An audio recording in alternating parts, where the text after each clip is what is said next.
Assalamualaikum warahmatullahi wabarakatuh. Alhamdulillahirabbil alamin. Wassalatu wassalamu ala asyrafil mursalin sayyidina Muhammadin wa ala alihi wa sahbihi ajmain. Alhamdulillah anak-anakku semuanya, pada pagi hari ini kita masih diberi nikmat sehat oleh Allah. Tentunya beserta maunah, ridho dan inayah Allah Subhanahu wa taala. Anak-anakku sekalian, materi pada pagi hari ini adalah tentang mari berperilaku terpuji. Perilaku terpuji dalam bahasa Arabnya perilaku mahmudah, terpuji, dan kebalikannya adalah mazmumah, tercela atau hina. Apa saja yang kita pelajari pada pagi hari ini terkait dengan perilaku terpuji? Yang pertama adalah gemar membaca. Gemar membaca. Nah, membaca di sini anak-anakku sekalian tidak hanya membaca apa yang terdapat di dalam buku, apa yang ada di dalam tulisan hitam di atas putih, tidak. Di dalam hal membaca ini kita juga bisa membaca atau peka terhadap fenomena alam, membaca alam sekitar kita. Allah berfirman di dalam surat Al-Alaq sebagai surat yang pertama kali turun, yaitu tentang Iqra, membaca. Al-Alaq. Bismillahirrahmanirrahim. Iqra bismi rabbikal ladzi khalaq. Jadi ketika Rasulullah Shallallahu Alaihi Wasallam bertahanus, berkhalwat atau bertapa di Gua Hira, ayat ini yang pertama kali turun. Jadi perintah yang pertama kali turun kepada Rasulullah adalah Iqra, membaca.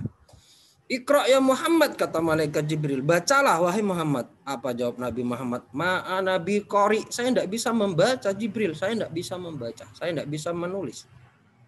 Jadi Rasulullah dikenal dengan al-um, orang yang buta huruf, yang tidak bisa membaca dan tidak bisa menulis.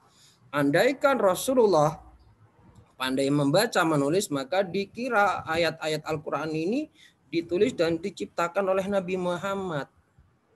Namun Allah melindungi dengan cara mensucikan Rasulullah dengan tidak bisa membaca dan menulis. Namun setiap ayat yang turun itu selalu dan senantiasa dihafal. Iqra bismi rabbikal ladzi khalaq. Bacalah dengan menyebut nama Tuhanmu yang telah menciptakan.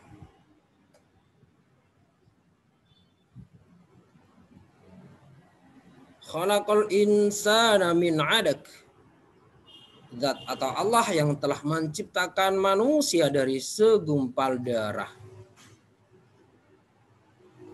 Min 'alaq. Jadi proses peristiwa manusia itu, proses kejadian manusia itu diawali dari segumpal darah, dalam ain dari mutwah, alaqah, fakasar al-'izam lahmah. Jadi dari setetes air yang hina kemudian menggumpal jadi darah, setelah itu jadi daging, kemudian dibungkus daging itu dengan kulit. Setelah berusia 4 bulan terbentuklah tubuh jasad manusia secara utuh, dan di saat itulah Allah memerintahkan kepada malaikat Jibril untuk meniupkan ruh kepada manusia sehingga kita kemudian jadilah manusia yang seutuhnya, manusia yang hidup. Ayat yang ketiga, Iqra wa rabbukal akram, bacalah dengan menyebut nama Tuhanmu yang maha mulia, yang agung. Alladzi 'allama bil qalam, yang telah mengajarkan manusia dengan perantaraan pena, dengan perantaraan tulisan. Jadi Allah mengajarkan kita dengan, jadi di ayat pertama ini sudah dijelaskan tentang ilmu IPA anak-anak ya, tentang penciptaan manusia, khalaqal insana min 'alaq. Andaikan Rasulullah pintar baca, pintar menulis, maka Rasulullah tidak mungkin mengajarkan tentang sebuah proses penciptaan manusia. Jadi ayat Al-Quran ini murni dari Allah, bukan dari Rasulullah.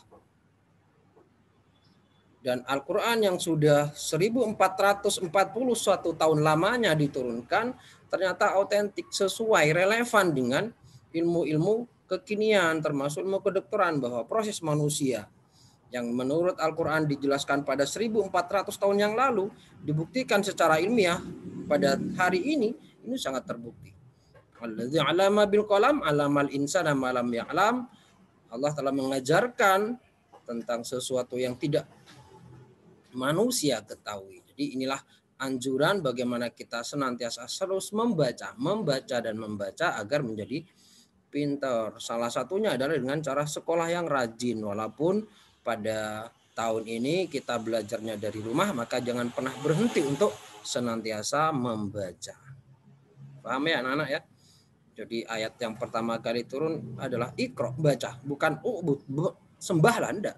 Tapi Allah mengajarkan kita untuk mengajarkan kita tentang ilmu. Kalau sudah punya ilmu, maka kemudian Allah mengajarkan tentang bagaimana cara memahami tentang zat Allah, tentang eksistensi Allah, sebagaimana yang dilakukan oleh Nabi Ibrahim misalnya, mencari eksistensi Tuhan, mencari tentang keberadaan Allah melalui fenomena alam. Pertama melihat bintang, kemudian melihat matahari, kemudian melihat bulan, kemudian yang terakhir melihat matahari. Ternyata semuanya tidak abadi, sehingga kemudian Nabi Ibrahim dengan menggunakan logika nalarnya, Nabi Ibrahim berkesimpulan, inni wajjahtu wajhiya lilladzi fataras samawati wal ardh. Jadi Nabi Ibrahim membaca bukan membaca hitam di atas putih, bukan membaca tulisan, melainkan membaca fenomena alam. Ketika bintang, bulan, matahari tidak bisa memberikan kedamaian, tidak bisa memberikan perlindungan, akhirnya Nabi Ibrahim membuat kesimpulan, inni wajjahtu wajhiya lilladzi, sungguhnya diriku saya hadapkan alladzi kepada zat fataras samawati wal ardh, yang telah membentangkan langit dan bumi. Jadi begitulah cara nalar Nabi Ibrahim untuk mencari eksistensi Tuhan. Yang kedua, pantang menyerah anak-anaknya. Dalam ayat Al-Insyirah ayat 678 Allah berfirman, inna ma'al usri yusran, sesungguhnya di balik kesulitan ada kemudahan. Jadi kita tidak boleh pantang menyerah. Apa yang kita cita-citakan, apa yang kita maui, maka kita harus berusaha segiat mungkin, berusaha keras. Fa'idza farata fansab, kata Allah dalam ayat yang ke-7, apabila sudah selesai segala sesuatu kesibukan kita, fansab, maka bekerja keraslah kita. Kita harus bekerja keras. Sebagai pelajar, kita harus bekerja keras dalam hal belajar, hal membaca, agar kita menjadi pintar. Kalau sudah pintar, cita-cita insya Allah dikabulkan oleh Allah. Wa ila rabbika farghab, dan kepada Tuhan kita pasrahkan semuanya. Ini namanya tawakal. Jadi sudah ada ikhtiar, ada usaha, kemudian kita pasrahkan semuanya kepada Allah. Farghab, kembalikan kepada Allah. Berharap. Farghab itu berharap. Jadi setelah ikhtiar kemudian berdoa, itu namanya tawakal. Semuanya pasrahkan, apa yang kita lakukan itu kepada Allah. Karena semua Allah ialah yang menentukan segalanya, manusia hanya bisa berencana. Jadi kita tidak boleh putus asa, kita tidak boleh menyerah. Kita belajar dengan giat, ternyata sampai sekarang belum paham misalnya. Itu butuh proses, itu butuh waktu. Sama ketika anak-anak sekalian masuk kelas 1 atau masuk TK. Begitu di TK kita tidak bisa baca, tidak bisa menulis. Baru 1 tahun kemudian atau setengah tahun kemudian baru bisa membaca. Itu butuh proses. Jangan pernah berputus asa. Jangan pernah menyerah. Kadang apa yang kita pelajari di kelas 1 tidak mengerti, baru ketika naik kelas 2 kita paham. Jadi butuh proses. Sama yang seperti diceritakan tentang kisah ulama besar Islam, yaitu yang dikenal dengan Ibnu Hajar. Beliau bertahun-tahun mondok belajar di sebuah pesantren. Beliau kemudian putus asa, sehingga dia memutuskan untuk pulang kembali kepada keluarga. Begitu sampai di tengah perjalanan, dia berhenti di sebuah gua, ada yang mengatakan di sebuah lereng gunung. Ibnu Hajar melihat tetesan air yang mengenai batu yang keras. Tetesan air itu ternyata mampu membuat bolongan pada sebuah batu itu keras, anak-anak. Sehingga saat itulah Ibnu Hajar pikirannya terbuka. ternyata batu yang keras ini mampu dibolongi oleh air yang lunak. Kenapa dengan hati saya yang keras ini tidak bisa? Sehingga saat itulah Ibnu Hajar memutuskan untuk kembali belajar di pondok dengan sungguh-sungguh, dengan giat, sehingga Ibnu Hajar menjadi filsuf dalam Islam, menjadi ulama besar di dalam Islam. Jadi tidak boleh pantang menyerah membaca kauniyah, ayat-ayat kauniyah, atau membaca ayat-ayat alam semesta ini. Jadi terkait dengan membaca tadi juga terkait dengan kisah Ibnu Hajar, kita tidak hanya membaca hitam di atas putih, tapi kita bisa juga belajar dengan fenomena alam, anak-anak ya. Dari tumbuhan, misalnya ada pepaya. Pepaya itu secara filosofi, kalau gambaran pepaya, kita tidak boleh meniru dengan sikap pepaya misalnya. Kenapa? Karena yang tua ada di bawah, sementara yang muda ada di atas. Ini belajar tentang etika. Kita belajar dengan semut misalnya. Semut setiap ketemu salaman. Cuma kalau pada masa pandemi seperti ini, salamannya tidak harus berjabat tangan, panggil salam dari jauh. Kita belajar dengan hewan, dengan tumbuhan, dengan alam sekitar kita. Maka itu adalah sebuah proses membaca. Yang kedua, pantang menyerah. Yang ketiga adalah rendah hati. Rendah hati, apa rendah hati? Tidak sombong. Kata Allah dalam Al-Quran, A'udzubillahi minasyaitonirrajim wa la tamshi fil ardi marha. Maka janganlah engkau berjalan di muka bumi dengan muka sombong. Dengan membanggakan diri kita sendiri, dengan membusungkan dada bahwa aku adalah orang paling hebat. Tidak, anak-anak ya. Atau dalam riwayat yang lain, laisal fata mayyaqulu hadza abi, innal fata mayyaqulu ha anadza. Bukanlah seorang pemuda yang membanggakan orang tuanya. Orang tuanya jenderal, orang tuanya jadi presiden, orang tuanya jadi menteri. Kita bangga, jangan. Innal fata mayyaqulu ha anadza. Bahwa sesungguhnya pemuda sejati adalah pemuda yang menunjukkan kelebihannya diri sendiri tanpa harus membanggakan kelebihan orang tua kita. Kita kaya, kita bangga, jangan, anak-anak. Jangan, karena semuanya adalah titipan Allah. Namun demikian rasa bangga itu jangan kita membusungkan dada, jangan kemudian kita tunjukkan pada halayak, tapi tetap simpan pada hati sebagai bentuk rasa syukur kita kepada Allah. Innaka lan takhriqal arda, sungguhnya engkau tidak akan bisa menembus muka bumi ini yang terhampar lebar, walan tablughal jibala tula, dan tidak bisa sampai pada tingginya bukit. Jadi sama seperti Fir'aun ya. Fir'aun membangun piramida yang sangat tinggi untuk menyimpan harta kekayaannya di Mesir sana. Fir'aun ini adalah orang yang paling sombong, mengaku dirinya paling Tuhan, mengaku dirinya bisa menghidupkan dan mematikan orang. Tapi nyatanya dengan kesombongan itu dijawab pada Allah bahwa Fir'aun ditenggelamkan di Laut Merah. Tenggelam. Yang ketiga adalah hemat. Hemat itu adalah hidup antara hidup di tengah-tengah, sedang-sedang saja, antara berlebihan dan kikir. Walladzina idza anfaqu, dan orang-orang yang bila menafkahkan hartanya lam yusrifu, tidak berlebihan, walam yaqturu, dan tidak kikir. Wa kana baina dzalika qoma, dan ada di antara keduanya, di antara berlebih-lebihan dan kikir. Jadi tidak boleh berlebih-lebihan dan tidak boleh terlalu boros. Hemat itu hampir sama dengan sederhana, menggunakan segala sesuatunya sesuai kebutuhan. Jadi hemat. Ada uang, kita tabung. Misalnya tiap hari ke sekolah, uang sakunya 5.000, tidak apa-apa kita sisihkan 1.000 rupiah untuk kita tabung.